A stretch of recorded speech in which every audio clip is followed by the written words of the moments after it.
15મી ગુજરાત વિધાનસભાનું છઠ્ઠું સત્ર મળશે 19 ફેબ્રુઆરીએ। નાણામંત્રી કનુ દેસાઈ 20મી ફેબ્રુઆરીએ 2025-26નું બજેટ કરશે રજૂ। બજેટને ગુજરાતના વિકાસની નવી કેડી કંડારનારું ગણાવતા પ્રવક્તા મંત્રી ઋષિકેશ પટેલ।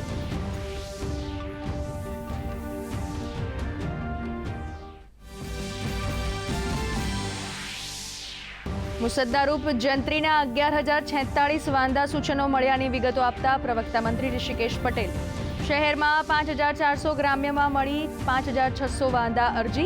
આવનાર દિવસોમાં જંત્રીને લઈને લેવાશે અંતિમ નિર્ણય।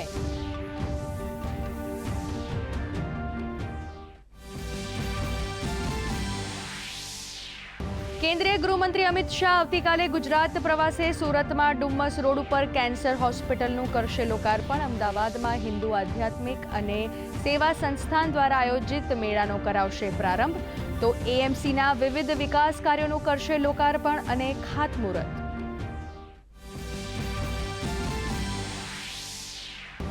રાજ્યમાં લાઇટ ગેજ સ્ટીલ ફ્રેમ ટેકનોલોજીના ઉપયોગથી નવી 607 આંગણવાડી નંદઘરનું કરાશે નિર્માણ। મુખ્યમંત્રી ભૂપેન્દ્ર પટેલે નિર્માણ કાર્યનો ડિજિટલ કરાવ્યો પ્રારંભ। કહ્યું, ગુણવત્તાયુક્ત આંગણવાડીઓના નિર્માણ માટે પૂરતું ભંડોળ આપવા રાજ્ય સરકાર તત્પર। આગામી 25 અને 26 જાન્યુઆરીએ અમદાવાદમાં યોજાનાર કોલ્ડ પ્લેના કોન્સર્ટ માટે પોલીસ વિભાગ સજ્જ। 270 સીસીટીવી કેમેરાથી નરેન્દ્ર મોદી સ્ટેડિયમનું કરાશે મોનિટરિંગ। 11 મેડિકલ સ્ટેશન સાથે 7 મિની હોસ્પિટલ પણ કરાઈ તૈયાર।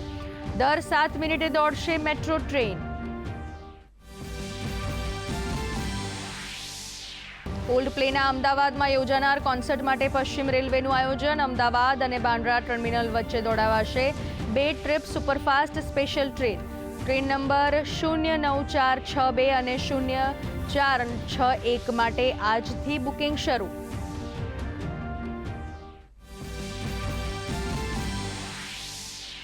રાજ્યમાં ઠંડીના વધુ એક રાઉન્ડની આગાહી। ઉત્તર ભારતના પહાડોમાં વેસ્ટ ડિસ્ટર્બન્સને કારણે તાપમાનમાં 2 થી 3 ડિગ્રીનો થશે ઘટાડો। કચ્છ અને સૌરાષ્ટ્રમાં પવન સાથે વધશે ઠંડી। નલિયામાં 9.1 ડિગ્રી લઘુત્તમ તાપમાન।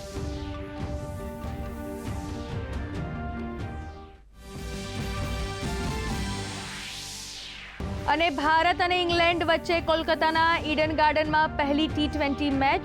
ભારતે ટોસ જીતીને કરી બોલિંગની પસંદગી। જીતના લક્ષ્ય સાથે ટીમ ઇન્ડિયા ઉતરી મેદાને।